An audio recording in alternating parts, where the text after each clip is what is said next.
Hello, you're watching FTM.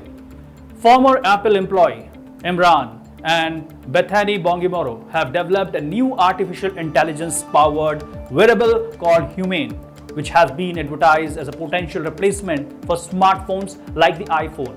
The wearable features a voice activated assistant that projects everything from calls to text onto the user's hands, thereby eliminating the need for cell phone screens.